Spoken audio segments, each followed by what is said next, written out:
you get all this junk mail.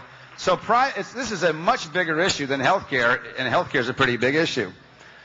Here's what folks are struggling with, and I don't think this is one's cooked, and I'm going to give, of course, Jim the last word, but we want to have records that are complete, and patients get cared for better if the doctor who's taking care of them know that it's complete. And so the president put in a lot of money in the stimulus package to advance medical records, so that if you get sick in some place that's 1,000 miles from your home, you can get, if you have the chip, you can carry the records with you. They can stick it in a computer. They can know all your situations.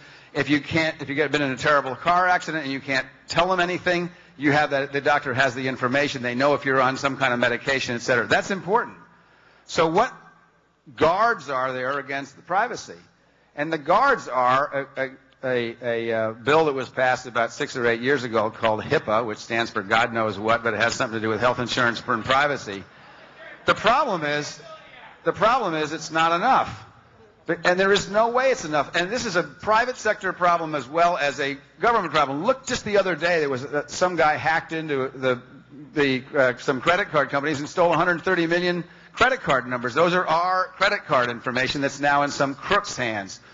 So there is no really good answer to this, because in this information age, there's going to be, and there already is, more information available than most of us, at least in my generation, didn't grow up on Facebook, would ever be comfortable in having in other people's hands. On the other hand, the more information that your healthcare professionals have, the better it is. So the key is, how are we, and this is an open question, because I don't think anybody knows the right answer to this. How are we going to build a wall between particularly the government, but also corporate America and ourselves, so that our private information stays private? But there are people who need to know our private information, and one of them is the healthcare professional that's taking care of us. So this is a great question, unfortunately, for which there is no perfect answer. So I'm sorry to leave on that kind of a note. Let me thank you again. I've actually enjoyed this, and I hope Jim has too.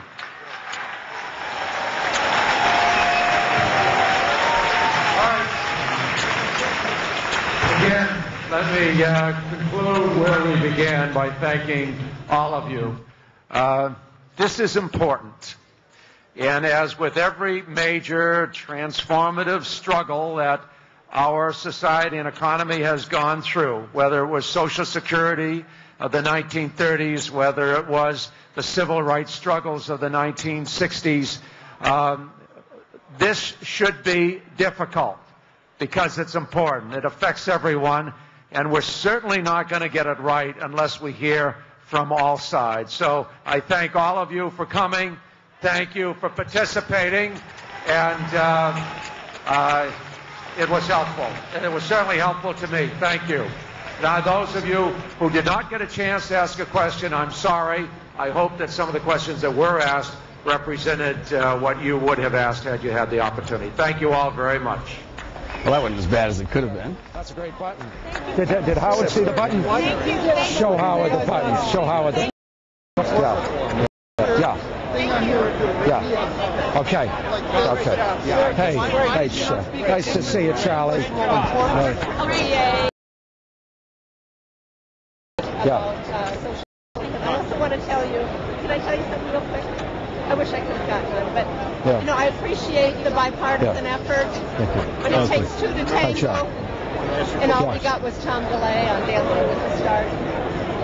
You weren't listening. That's okay. I only heard the last time. I heard Tom. Hey, it's nice to see you. Thank you for your efforts, sir, but we have serious questions. Yeah. I'm ready to go to work. All right. This is what Deming said about me. Okay. Nobody else has ever received this. Okay, I'll take a look at it. Thank you.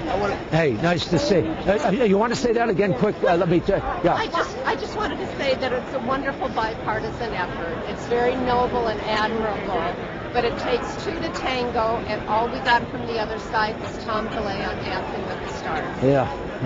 Well, I mean, it would be helpful if we had another plan to compare with. That would be helpful. You're absolutely right.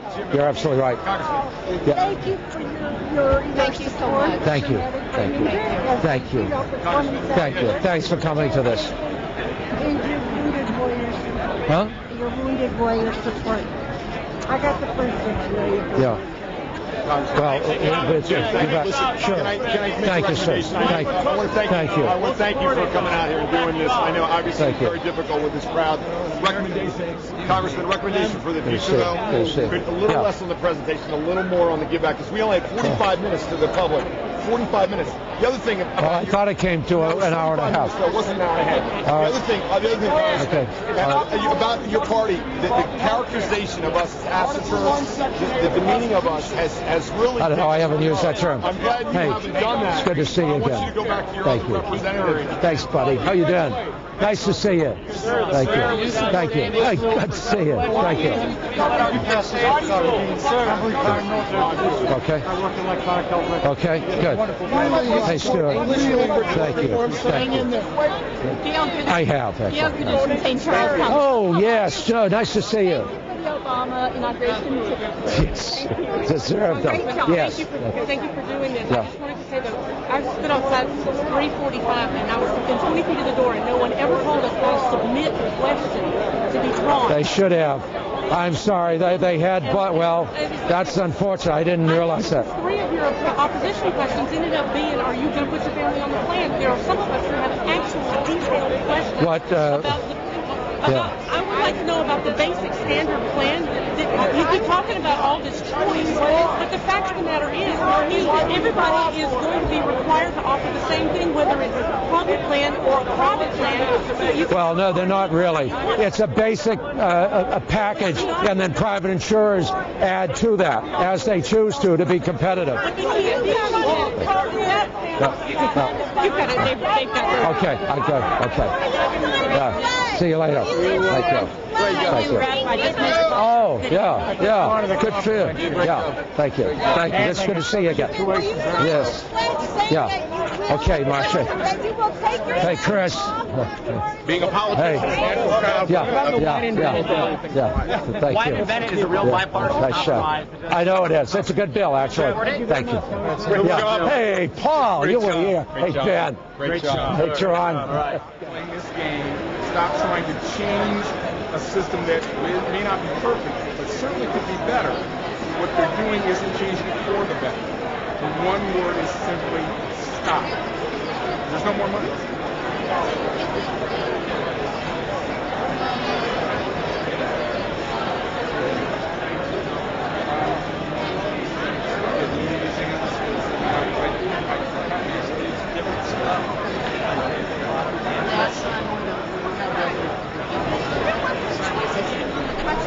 As we continue to watch the scene here in Reston, Virginia, we want to hear from you.